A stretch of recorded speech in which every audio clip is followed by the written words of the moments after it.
우리 다 같이 신앙 고백으로 예배 시작하겠습니다. 나는 전능하신 아버지 하나님 천지의 창조주를 믿습니다. 나는 그의 유일하신 아들 우리 주 예수 그리스도를 믿습니다.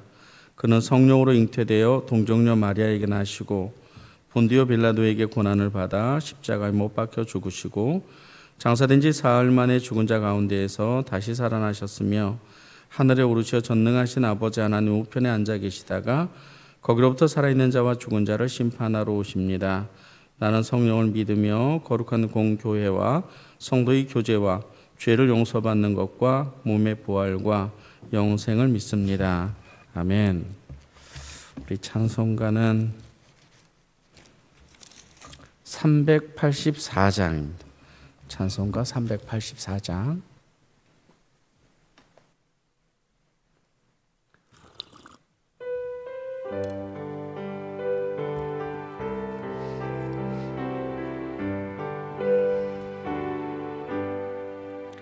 나의 갈 길 다가도록 예수 인도하시니 내 주 안에 있는 긍휼 어찌 의심하리요.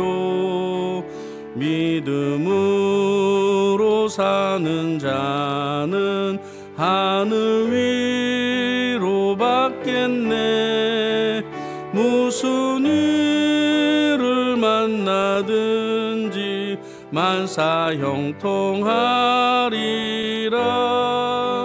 무슨 일을 만나든지 만사 형통하리라.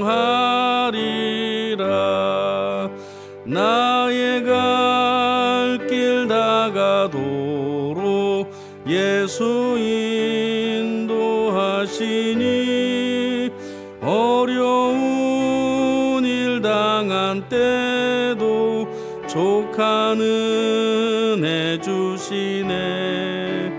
나는 심히 고단하고 영혼 매우 가라나 나의 앞에 반석에서 샘물 나게 하시네.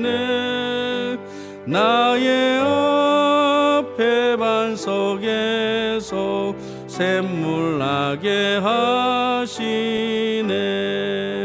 나의 갈 길 다가도록 예수 인도하시니 그의 사랑 어찌 큰지 말로 할 수 없도다. 성령 감화 받은 영혼 하늘 날아갈 때에 영영 부를 나의 찬송 예수 인도하셨네.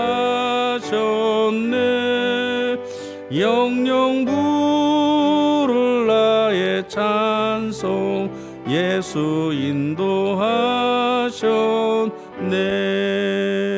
아멘.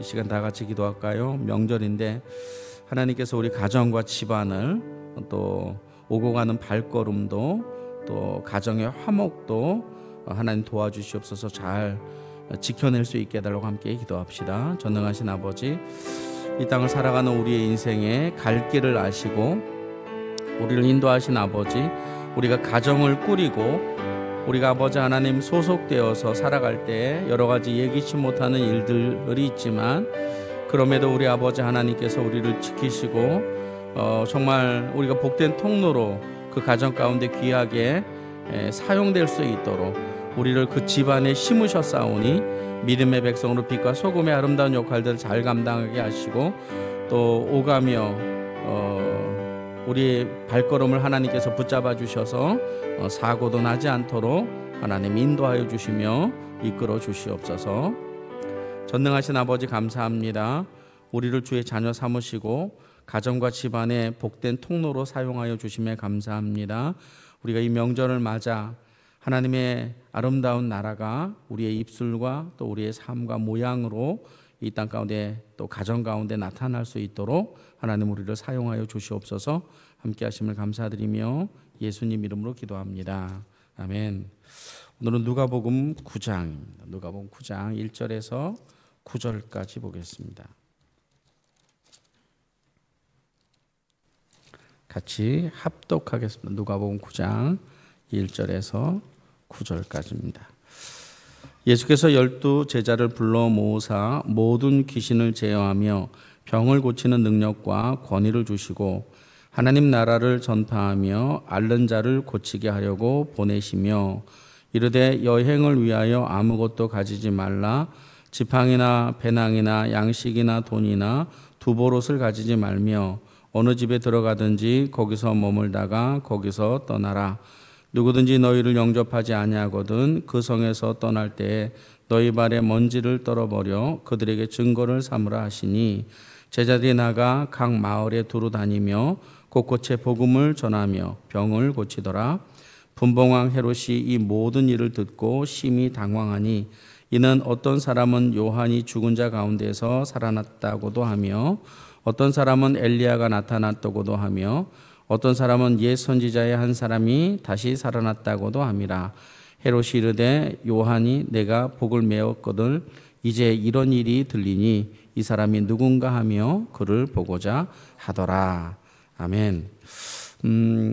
오늘도 역시 마찬가지 8장에 이어서 누가는 하나님의 나라에 대한 이야기를 계속하고 있어. 2절에 보니까 하나님의 나라를 전파하며 이렇게 기록하고 있어요. 우리가 이 땅을 살아갈 때 우리의 사명도 마찬가지인 것 같습니다. 우리가 어디를 가든지 하나님이 우리를 통해서 하나님의 나라를 확장하는 것을 원하시는 것 같아요. 오늘 본문의 제목은 확장되는 하나님의 나라입니다. 확장되는 하나님의 나라. 예수님이 지금껏 자기 혼자 기적을 일으키시고 귀신을 쫓아내시며 여러 가지 혼자 일을 하셨는데 이제는 혼자 하지 않고 12제자를 파송하는 그런 일이 오늘 성경에 기록되어 있어요. 그래서 1절에 보니까 예수께서 12제자를 불러 모으사 모든 귀신을 제어하며 병을 고치는 능력과 권위를 주시고 그래서 이 12제자를 파송하는 내용이 기록되어 있습니다. 그래서 오늘 제목을 확장되는 하나님의 나라. 첫 번째는 하나님은 하나님의 나라를 확장할 때 그의 제자들과 함께 하셨다는 거예요. 동력하셨다라고 하는 거죠. 하나님은 예수님 능력이 많기 때문에 사실은 하나님의 나라를 본인 혼자 하셔도 아무 탈이 없겠죠. 그런데 하나님은 하나님의 나라를 확장하는 일에 있어서 그의 제자들과 또 함께하는 동력자들을 사용하시는 거예요. 아직은 우리가 읽는 이 성경으로는 읽을 수는 없지만 조금 있으면 예수님은 죽어요. 그리고 부활하시고 승천하시기 때문에 이 땅에 더 이상 있을 수가 없어요. 예수님이 이 땅에 오신 것은 하나님의 나라를 가져온 건 맞지만 그 하나님의 나라를 세우는 것은 제자들을 통해서 그 일을 이루어 나가신단 말이에요. 그래서 오늘 본문에 보면 1절과 2절이 예수께서 12제자를 불러 모으사 모든 귀신을 제어하며 병을 고치는 능력과 권위를 주시고 하나님 나라를 전파하며 앓는 자를 고치게 하시려고 내보내셨다. 밑줄 한번 딱 거주시죠. 하나님이 오늘도 우리를 그렇게 사용하신다. 하나님의 나라가 언젠가는 완전한 하나님의 나라가 이 땅 가운데 임하게 되겠지만 그러기 전까지 하나님은 제자와 함께 동력하셨듯이 우리와 오늘도 함께 동력하고 계시다. 이게 첫 번째입니다. 두 번째, 확장되는 하나님의 나라는 세상의 힘을 필요로 하지 않는다는 거예요. 3절에 보면 예수님이 제자들 보내시면서 이렇게 말씀하셔요. 여행을 위하여 아무것도 가지지 말고 지팡이와 배낭이나 양식이나 돈이나 두보롯을 가지지 말라. 그러니까 빈손으로 그냥 보내는 거예요. 왜 그러셨을까? 굶으라는 얘기일까? 아니면 까마귀가 있다라는 얘기일까? 뭐 그렇게도 볼 수는 있긴 하겠지만 이어서 4절도 어느 집에 들어가든지 거기서 머물다가 거기서 떠나라. 영접하는 자는 영접하고 영접받지 않는 자에게는 발을 털고 너희가 자유롭게 이렇게 하라, 이런 내용이 기록되어 있어요. 이 내용은 뭐냐면 하나님의 나라를 확장하는 제자들에게 세상의 힘이 필요한 것이 아니다. 하나님이 필요한 것들을 제공하시기 때문에 하나님이 제자들이 갈 때 아무것도 주지 않고 이렇게 가게 하셨다라고 하는 거예요. 믿음 생활하면 세상의 힘을 좀 이렇게 덧입으려는 그런 마음들이 우리 마음속에 사실은 있어요. 그런데 하나님은 하나님의 나라를 위하여 우리를 사용하시고 우리의 필요를 채워주시기 때문에 하나님 나라는 세상의 힘이 필요하지 않다. 이게 두 번째입니다. 마지막으로 세 번째 7절부터 보면 분봉왕 헤롯이 예수님이 하시는 그 일들을 보고 놀라는 거죠.